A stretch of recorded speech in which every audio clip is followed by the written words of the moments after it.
They say money changes people. But I learned it doesn't, it just strips off the mask they've been wearing all along. When I won $7 million, I thought I'd bought freedom for my family. I didn't know I'd paid for my own destruction, and my son would be the one cashing the check. My name's Daniel Carter. I'm 54 years old, and if you'd met me a few years back, you'd have found a quiet man who built homes for other people and drank cheap beer alone on his porch. My wife Martha passed away from cancer 6 years ago. After that, my world shrank to the size of my living room. The only thing that gave me purpose anymore was my son, Evan. He was my legacy, my reason for surviving. Everything I owned, every drop of effort I ever gave, was meant for him. He had dreams bigger than this town. He used to say things like, "Dad, there's more out there than these broken fences and coffee-stained blueprints." I always told him, big isn't always better. He'd just grin and call me old-fashioned. I didn't have much left, not in my wallet and not in my soul. Until the day I bought that damn lottery ticket. It was just another Friday night. I was picking up milk and cigarettes and I bought a ticket out of habit. I'd done it for years, never expecting anything. The next morning I sat in my kitchen matching numbers from the paper. And one by one they lined up. When I realized I'd won $7 million, I dropped my mug. Coffee splattered across the table, and my hands started shaking like they weren't mine anymore. I cried harder than I did at my own wedding. Not from greed, not from shock, from the feeling that maybe the universe finally owed me something good. Evan didn't believe me when I called. He thought I was drunk. But when he saw the ticket himself, his whole face changed. I still remember that look, half disbelief, half hunger. He hugged me tight, said he loved me and said we were going to fix everything. We stayed up that night dreaming about the future. He talked about investments, real estate, and big cities. He sounded so sure, so smart. And I let myself believe he wanted to build a life with me, not on top of me. I was wrong. At first, everything seemed perfect. We paid off debts, bought a modest house outside town, and for a few weeks I felt like a father again. He moved home to help manage the money, as he called it. He said I deserved to rest, to stop worrying about bills, to let him handle the logistics. He took over so easily, so naturally that I barely noticed it happening. New bank accounts, new cards, online systems I didn't understand. I trusted him. He was my son. My blood. That trust was my biggest mistake. He started talking differently, fast, confident, dismissive. When I asked simple questions, he'd brush me off.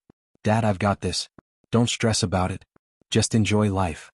One night, I asked him for a few $100s to fix the truck. He hesitated. My own son hesitated to lend me money from my own winnings.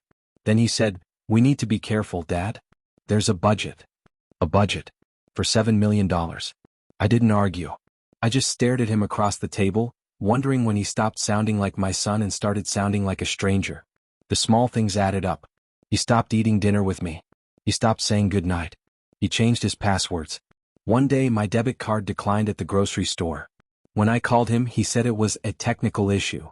That's when the first crack formed. A week later, I confronted him. I told him I didn't understand what was going on. He laughed and said, "Dad, you're not built for this. Let me handle it before you mess something up." "Mess something up?" I said. "Evan, this was supposed to be ours." He shrugged. "Yeah, but you don't even know how to use half the apps. It's safer in my name." I remember his voice, calm, confident, final. Like he'd already decided I didn't deserve it anymore. I didn't sleep that night. I kept thinking of Martha. She'd always said, "Be patient with him, Daniel. He's young. He'll grow into his heart." But hearts don't always grow. Sometimes they rot. 2 weeks later, I learned the truth. Every account was in his name. The money was gone. It didn't happen all at once. Betrayal never does. It's slow. Like water seeping under the door, ruining everything before you even notice the floor's gone soft. He started avoiding me completely. Calls unanswered. Texts left unread. Then one day he just didn't come home. I drove to the apartment he was renting in town. The manager said he'd moved out a week ago. When I asked where, she shrugged. "Dallas, I think. Fancy job, fancy life." I went home and sat in the dark for hours. I didn't cry. I didn't yell. I just sat there with my hands on my knees, realizing that the boy who used to hold my hand crossing the street now wouldn't even look back to see if I'd fallen. A few nights later, the phone rang. It was him. "Dad, I just wanted to check in," he said casual, as if he hadn't just robbed me blind. "Where's the money, Evan?" There was a pause. Then a soft chuckle. "It's being managed, Dad. You wouldn't understand. I'm building something bigger. Bigger than your father? He sighed. It's not like that. Then what's it like? Silence. Then the line went dead. That silence told me everything. After that, loneliness hit me differently. Not the kind that comes from missing someone, the kind that comes from knowing they're still alive but dead to you. People started whispering in town. That's Daniel Carter. His son took his winnings. It spread faster than wildfire. I could see pity in their eyes. That hurt more than the betrayal. I began drinking again. Cheap whiskey, the same brand I used to hide from Martha. Nights blurred into mornings. Sometimes I'd wake up and forget where I was. Other times I'd dream she was alive, telling me to forgive him. But every time I opened my eyes, forgiveness felt impossible. A month later, I got an envelope in the mail. No return address. Inside was a photo. Evan standing next to a man I didn't recognize. Expensive suit. Cold smile. A name scribbled on the back, Mitchell Dre. The name rang a bell. A few people in town had whispered about him. A loan shark who cleaned dirty money through fake investments. That's when I realized, Evan hadn't stolen from me just to live better. He gambled everything trying to make more. He thought he was untouchable. He thought I was finished. But he was wrong. I wasn't done. I was just getting started. After that photo, something in me shifted. I stopped drinking. I stopped hoping he'd come back. Hope was useless now. It had become another form of self-punishment. Instead, I started thinking. Carefully. Quietly. People think revenge is rage, loud and reckless. It's not. Real revenge is patient. It sits beside you, whispering ideas when the world gets quiet. I didn't want to hurt him physically. That would have been too easy. I wanted him to feel it, the slow unraveling, the same way he made me feel when he emptied my trust like a bank account. So I started collecting information. I may not know much about modern finance, but I understand people. I know patterns, habits, and tells. I'd raised him after all. Every lie he told the world had a fingerprint I'd seen 1,000 times as a father. I made calls to old coworkers. Some still had contacts in Texas. It took weeks, but eventually someone said they'd seen him around Dallas, hanging around fancy rooftop bars, always with the same slick-haired guy, the one from the photo. Dre. I borrowed a truck and drove to Dallas myself. I told no one. When I found the building he was living in, I parked across the street and watched.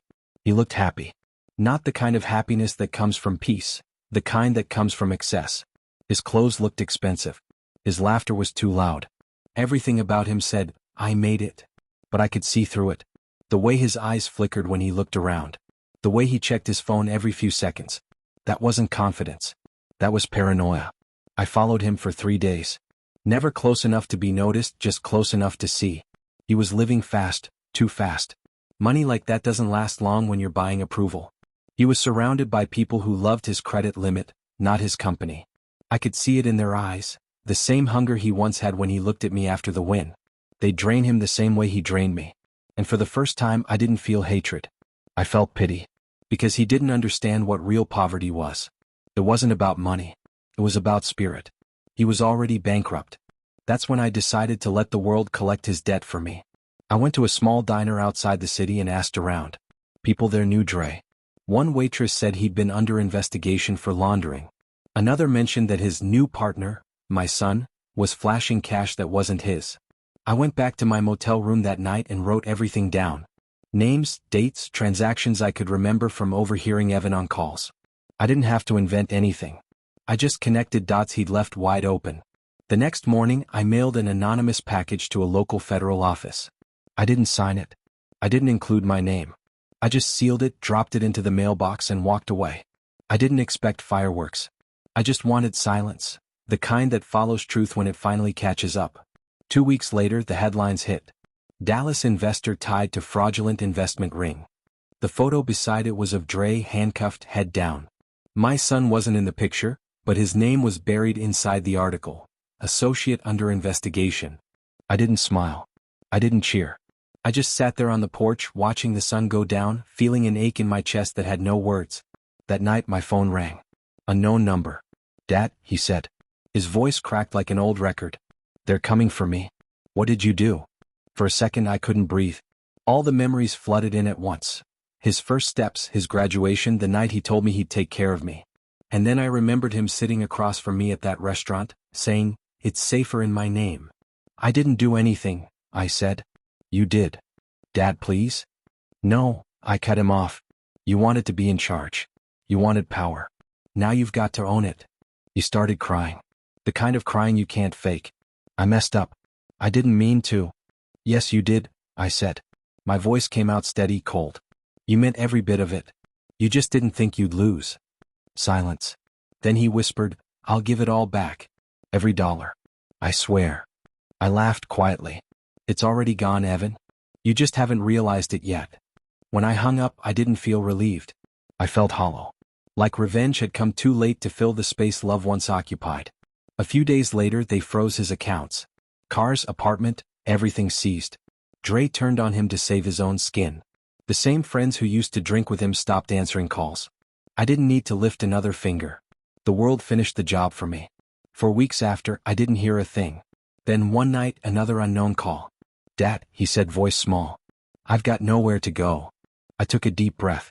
You had somewhere once. You just walked away from it. He started to sob again. Do you still love me? I closed my eyes. That question cut deeper than any betrayal ever could. I'll always love who you were, I said. But I don't know who you are anymore. The line went silent. He didn't call again. Months passed. Life went quiet again, but in a different way this time. Not lonely, peaceful. I started working small carpentry jobs around town again, not for the money but to stay busy. I kept to myself. People still whispered, but I stopped caring. One day, I got a letter from a correctional facility. Evan had turned himself in. He was facing minor charges, tax evasion, aiding fraud. He got probation and community service. For a long time, I didn't know how to feel. Part of me wanted him to rot. The other part, the father, wanted to go hug him and tell him it would be okay. I didn't do either. Instead, I wrote him a letter. It wasn't long. You took my money, my pride, and my trust. But you didn't take my will to live. That's something you can't touch. Find a way to earn back what you threw away. Not from me, from yourself. I never knew if he read it. But a month later, I got another letter in return. I don't deserve forgiveness. I don't even deserve to call you my father. But I'm trying to fix what I can.